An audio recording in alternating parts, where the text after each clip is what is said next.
Okay, I'm live. I'm live. I've been through this one, so I should do this again. Okay, I'll explain what we're doing here. We'll straight away get to the point.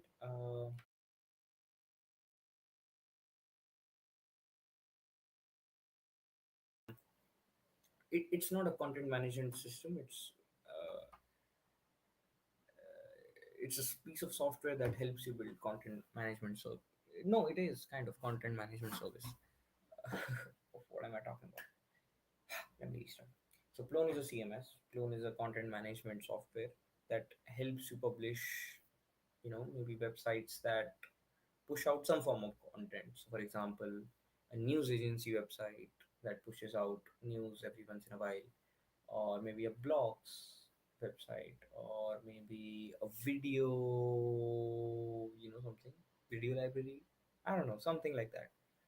Basically, the idea is it's a content management system for pushing out content, and the content could be anything in the world. Anything means anything. So it's being used by Brazil government, and I guess it used to be used by FBI. I'm not sure if it's used even now, but whatever. It's a beautiful piece of code. It dates back, I think so, to 2001, at least from what I have researched, and it might be even older. And it's one of those software that really brought Python uh, to the public eyes, right? Um, what are we going to be doing today? So you could see this. This is not the issue. We are going to be fixing this issue on plone.restapi repo, and yeah, I hope we do actually finish it. Yeah. So let me explain how plone works basically. So plone has two parts to it currently, right? So you could call it a backend and a front end. But the thing is, the backend is a full stack app already. So the backend isn't just a backend; it's a full stack app. So you could actually go out and render it on your web browser and use it as a front end. But to modernize it, we also have a headless front end that's written in React. It's called Volto. So there are two parts to clone. There's a backend that's called a classic UI, and then there's the Boldo. So the most backend part of the work comes in the backend, of course, and it consists of everything you need for something like Plone to work. For a content management software to work. It has its own database called ZordDB. It has its own engine to produce stuff because it's an old way of doing things. It needs to produce a lot of ZCML files. So it's kind of XML, but it's a bit special because it's written in Zope. So what is Zope?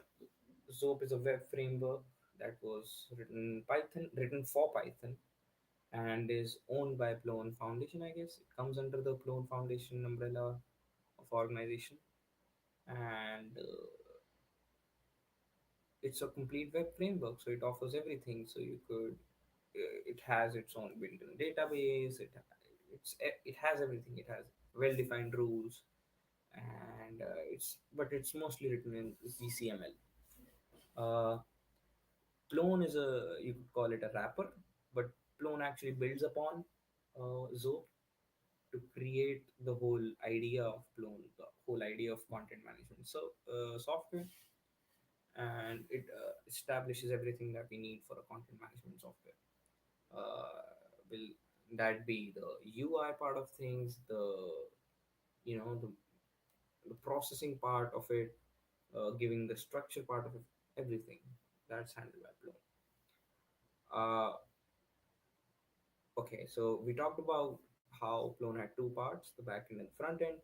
The front end special, the one, especially the one written in React, is called the Volta part. I'm speaking such bad English. It should be whatever. So the Volto needs to contact with the Volto needs to communicate with the backend using some sort of, you know. API, and that is what plone REST API is for mostly. It provides, as it said, the data for the goal to front end. If I'm not wrong, again, I can be wrong here at all times. Uh, I am no master.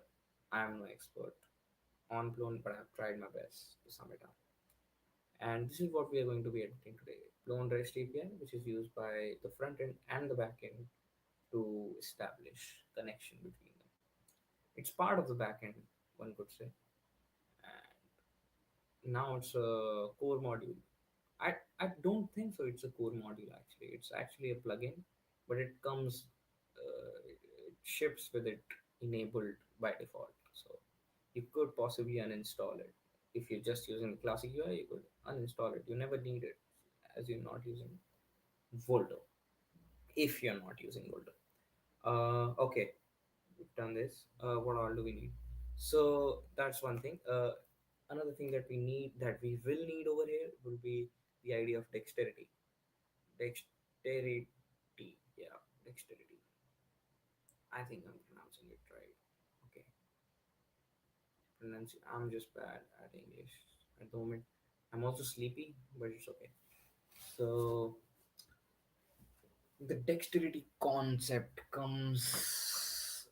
It's from what I have understood it, from what I have in my mind, the image of it would be that dexterity is very close to what Pydantic provides.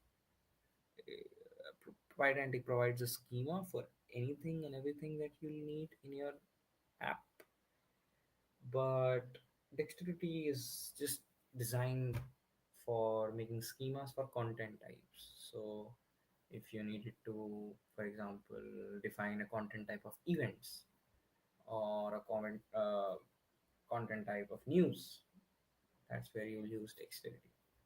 Why was dexterity used? Well, it was first of all, they built that idea internally, so that's a plone certified idea. Again, dexterity is used to, maybe even expand on it. Again, behavior is another word. So behavior is just, you could call it a plugin to the dexterity that just extends a content type in some way, but doesn't become the core of the content type. There are also factories. Factories are just, you could call them in some ways constructors. Um, yeah, that's it. We are in plone.restapi. I've already done it once actually. I hadn't thought that I could stream it. I was just talking to my camera. But yeah, now I'm sleepy. Damn, whatever. I'll do. Water. Uh, I don't know. I'm having this idea of putting the link to this live stream on my GSAW proposal. But let's see if you're able to solve this issue. Why not?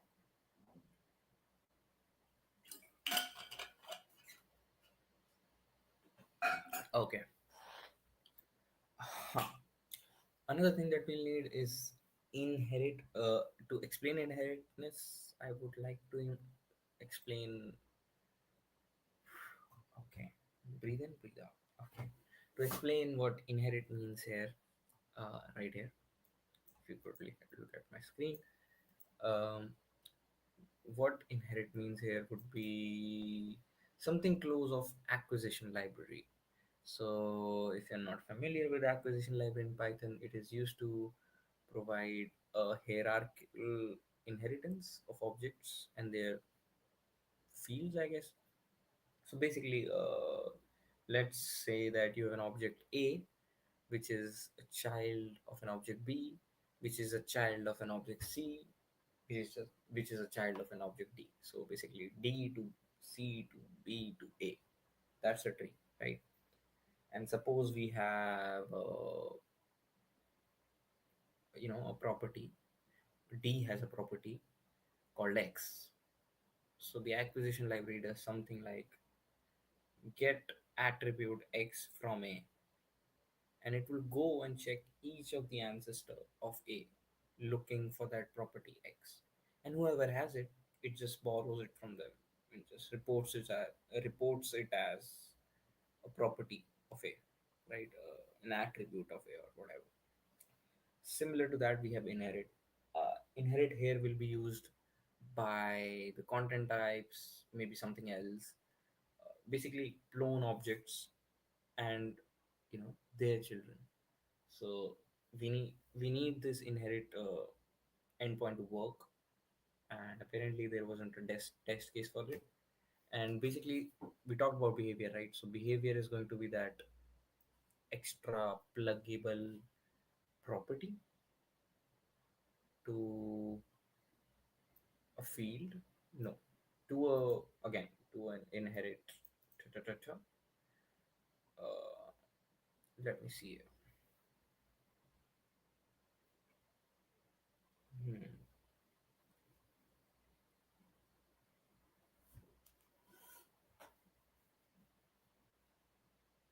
Hmm.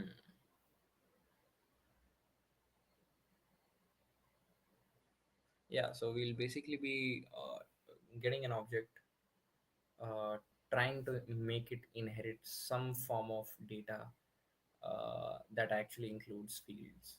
Now we'll find out what fields are, we'll find out what behavior are, it'll all be on the live stream. We'll try not to use AI, and even if we do, we'll try to just use it for searching. I'll just use perplexity. Maybe try to understand, trying to help us understand what words mean here and technical details, because AI is good at that. AI is a good teacher, I think, because what a teacher does is just copy and paste his knowledge to your brain. Okay, really controversial opinions here, but okay. We want to help David here. Uh, let's get this working. It's actually how it's around 2 a.m. in the night. So, so anybody looking, I'll just remove my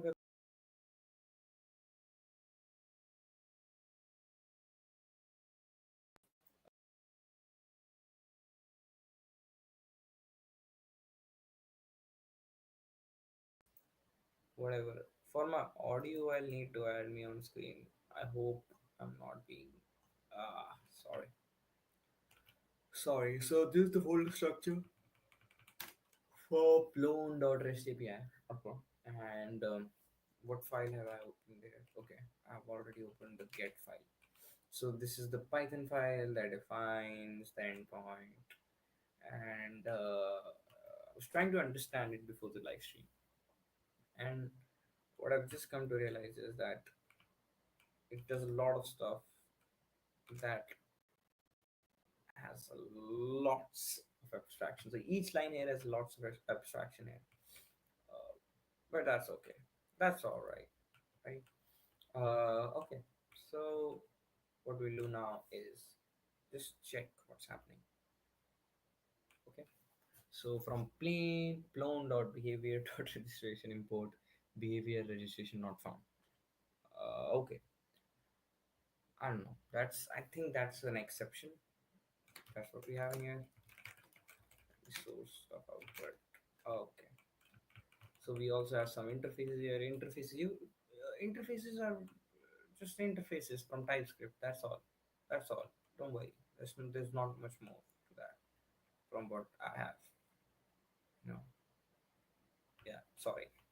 Uh, there's a lot more to that. Interfaces are like contracts, but I want to keep it simple. I want everybody to get what I'm doing today. Okay, there's a serializer schema. We can go and check this out, right? This is a check permission. I think what it does is schema. Okay, I also have a really bad setup in terms of what do you call it, Nutri. So I'm sorry if some file is open here and that same file is not highlighted over here. So I'll just close this out. Okay. What was it? These are some interfaces, I guess. Where is it used? Implementer I expandable element.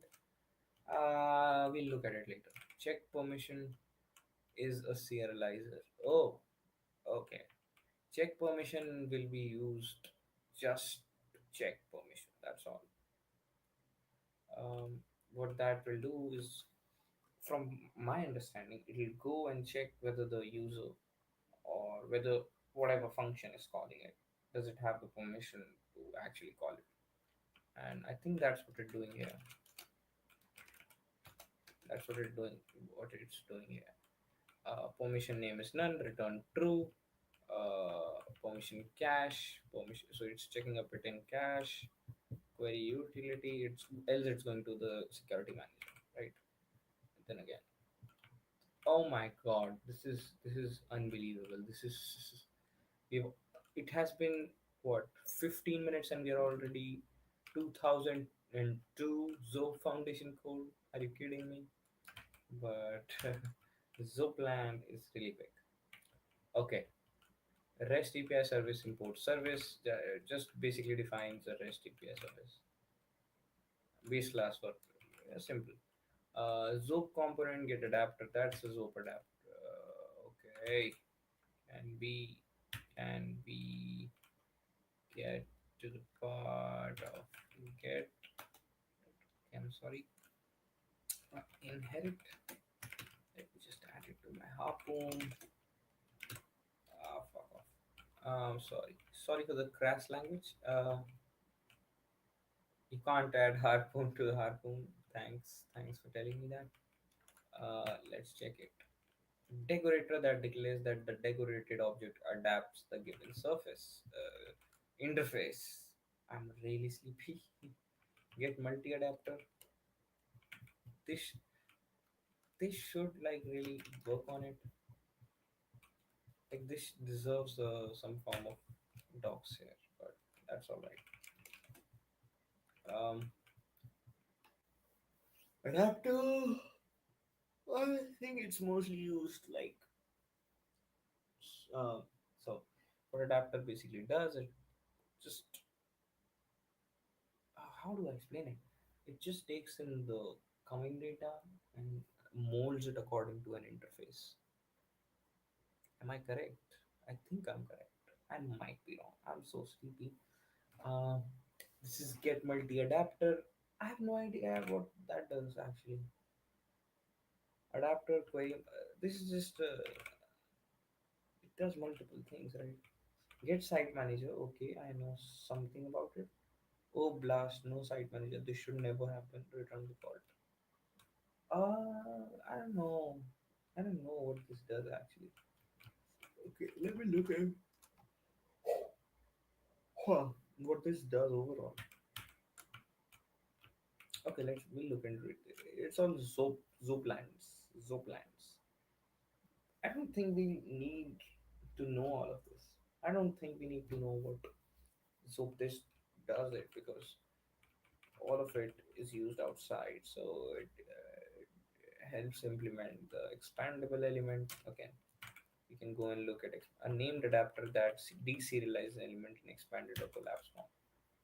Wow, that's a lot of words for a drunk me at 2 a.m. I'm not drunk, I'm just sleepy. Adapter. Okay, okay. Inherited behavior expander. Oh, mm, that's something. So it takes in an inherited behavior and expands it. Now's the time. Now's a great time to look at dogs, by the way. Great time.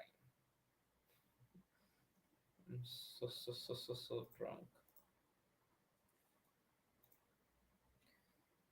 Okay. Is the we'll go to endpoints and we'll directly go to inherit behavior to access data from behavior defined on one of those ancestors. That's what we were doing. Clone content items are arranged in a hierarchy. Each content type had as a parent, each of which may have its own parent, continuing all the way to clone site root. That's what I explained when I was trying to explain the acquisition library. Same thing, inheriting very similar to copy. C,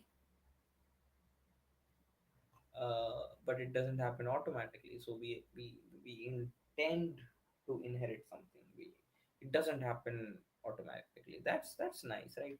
We want something to inherit something only then. So it's like an old man dying and writing a will. I'm just so wrong.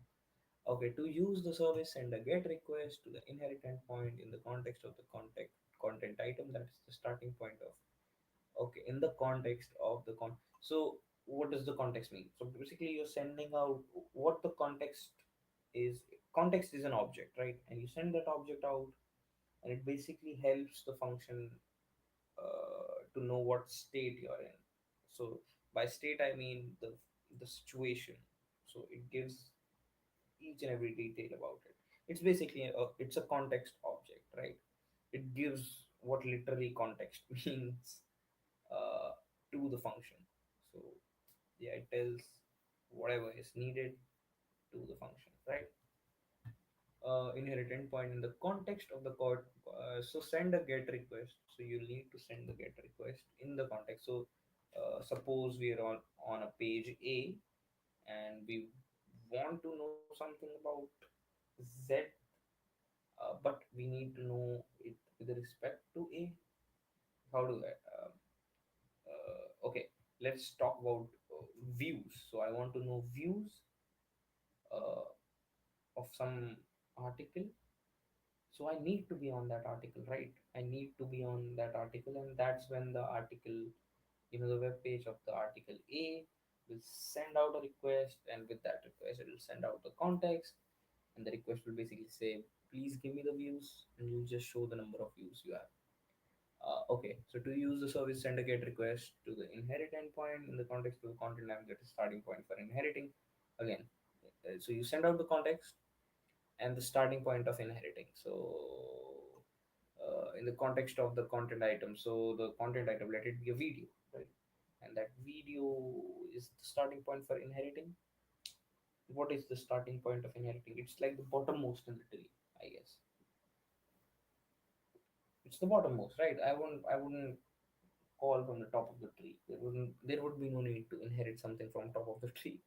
Uh, but I'm at the bottom. Specify the expand inherit behaviors parameter as a comma separately list of behaviors. So I want a behavior A B C D. So, I want behaviors A B C D. I will go and search for A B C D, and it'll return me the A B C D. Yeah, simple. Uh, let's ask for behaviors clone. See, that's a great documentation. You just make two word search. So behaviors are a way to add reusable functionality to content objects without modifying the objects themselves. That's different from what I told. So it's nice that we searched it up. Behaviors are essentially small chunks of code that can be plugged onto content types to provide new features or capabilities.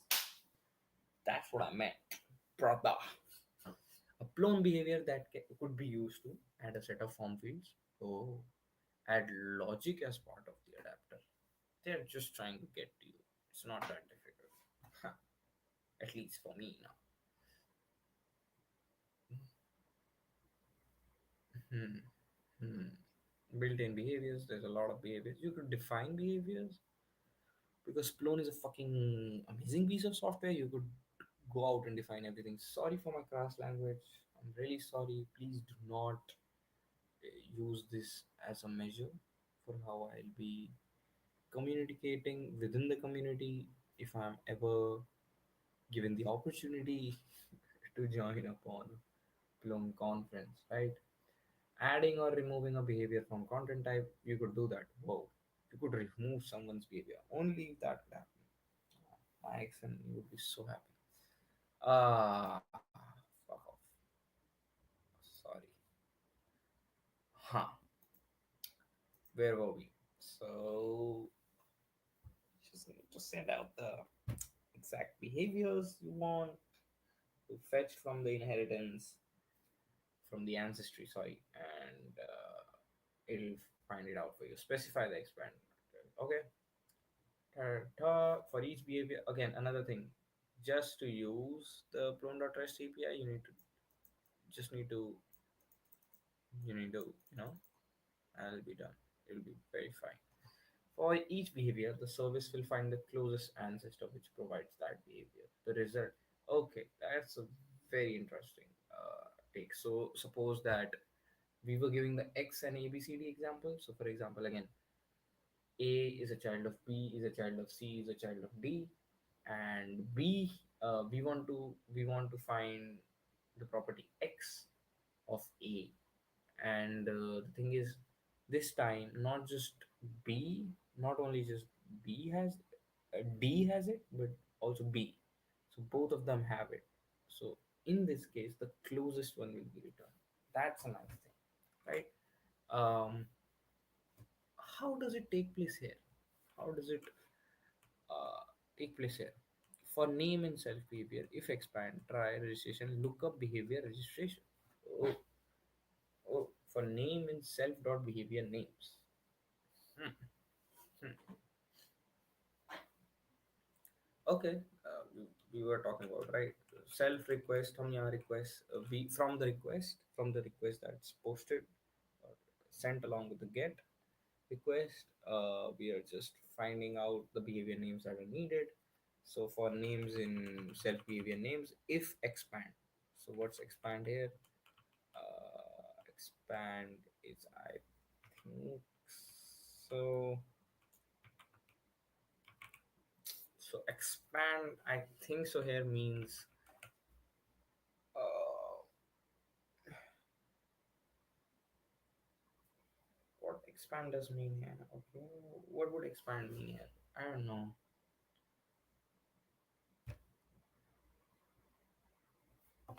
Am I visible? I don't know if I'm visible. What does expand mean here? I have no idea here. I have no idea what expand means here. But the idea is if closest is will do next. See, they are using the acquisition chain. Everything uses acquisition. Use acquisition. Acquire shit. That's the idea. If you know how the API works, crazy. Now we'll need to write tests for it. And learning how to write tests is a completely different genre of things, if one may say. So we'll look back at it. I'll just come after a little P break. Why not a O break? Why not a Q break? Why a P break? I don't know, man. P for plone. I'll be back. Give me a second.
So we are back. I think the audio would be better now. I've closed the ceiling fan, so it should be better.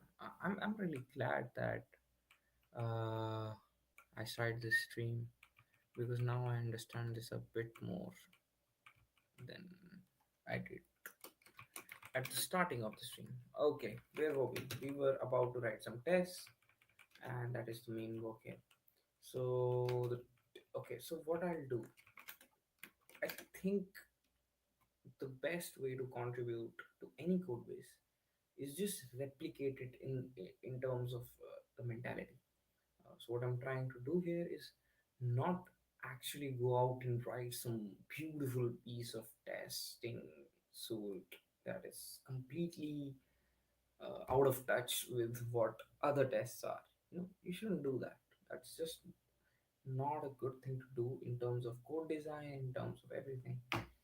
So what you should do is uh, take your time and look at the code that is already present and try to mimic that while also accomplishing your own task. And I often do this. For example, something like something simple, something basic, like how does the code base unpacks a dictionary or a list or an object in TypeScript, for example. And it's something of an opinionated choice, and you need to know how the code base already deals with. For the most time, for the smallest and non need no need to scale the kind of, what am I even saying? I'm saying for the most part in your career, you will not need, for starting of your career, you will not need to know that. You shouldn't care how to unpack a list, or maybe check whether two strings are equal. You'll never need to form an opinion on that. But when you're in a code base as big as Plone, you need to know what the code base thinks about it. And I'm saying what code base thinks about it because it's a code base is a sum of all the contributors who've ever touched the code base. So what we'll do here is we'll go to tests and we'll check something that is, so I've already worked with add-ons. I've worked with something else too. I've, and I've not worked again. I've not worked with add-ons as in like REST API, but I've worked it somewhere else. But how about, okay? So these tests are for all of these, right? So the tests are for all of it. So I shouldn't select tests itself, but it is for services, serializer, search, profiles, PS. PS is pluggable authentication service. I don't know what the PAS belong. What does PAS mean? Pluggable auth service. I'm not really wrong today. But if you look at this, for all of this, for caching, for the control panels API, for the demo API, for the deserializer API, for the locals API, for everything, the tests are here. That means the tests for services should be here too, right? And they are. Here are they. Actions, aliases, comments, content, context navigation, control panel. I should probably expand this. Why do I feel like sneezing now? I'm really sorry if this is bothering you.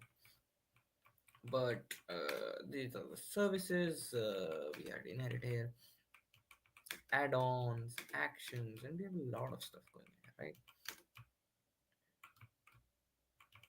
So let's do one thing. Let's check something like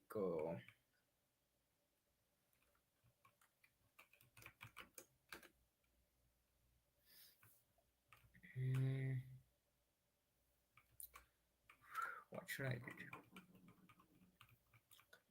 Inherit. Can we get history here? So history also has a patch request, but other than that, I think it's very similar. Does something with da, da, da, da, da. It's very similar, yeah. I get it. So it's simpler. So let's go out and try to mimic what test for history does, right? And we can even copy it. I don't care. So another different thing than what I've worked on before with Plone is that here we use unit test. And I think at some point we were also using PyTest, and I think they're different, right? Uh, I think so. PyTest versus unit test. I think C, C, C. They're different. Okay,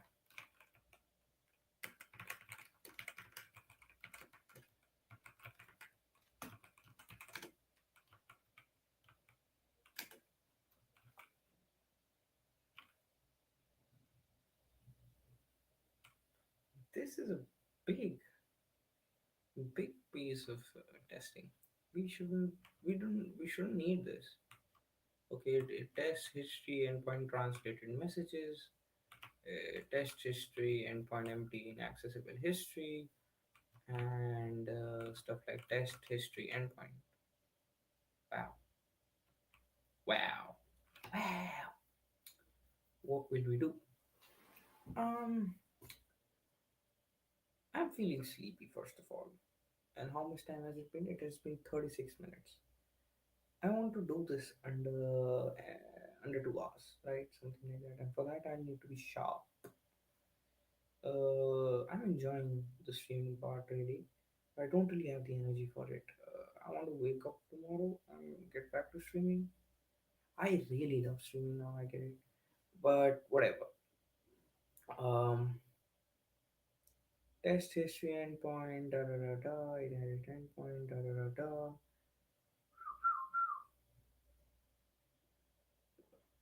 I don't think we need to manage a lot of it. We need to maybe form an app, maybe form a portal. We also have a lot of guidance in the darkness. Okay, the sleep is getting a little overboard. Let's conclude the stream. Let's make another stream and we finally start coding it up there, right? Maybe we'll need a bit more research, like how would I set it up, right? How would I set up the test for inherit service or the inherit endpoint? Um, yeah, and after that, what will we need? We just need to test that particular field one, or should we include all other kind of tests as well?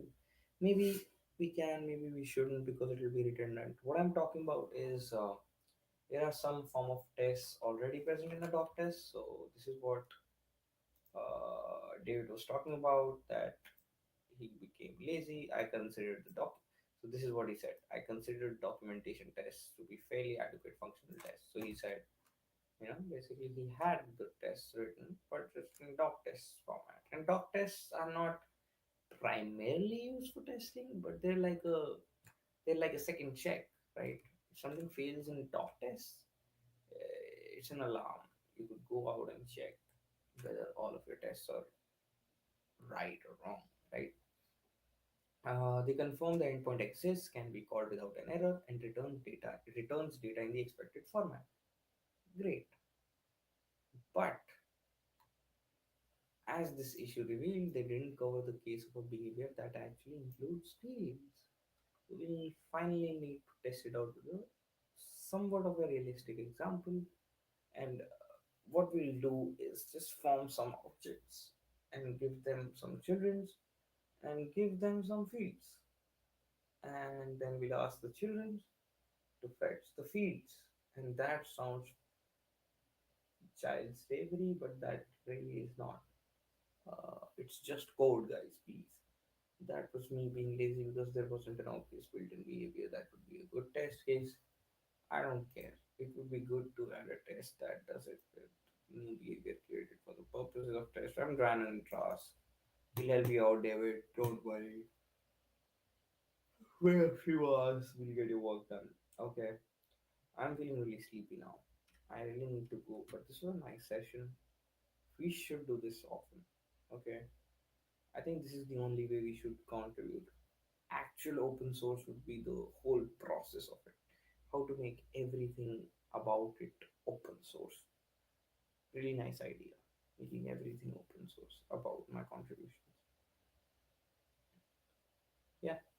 that's it. Night night.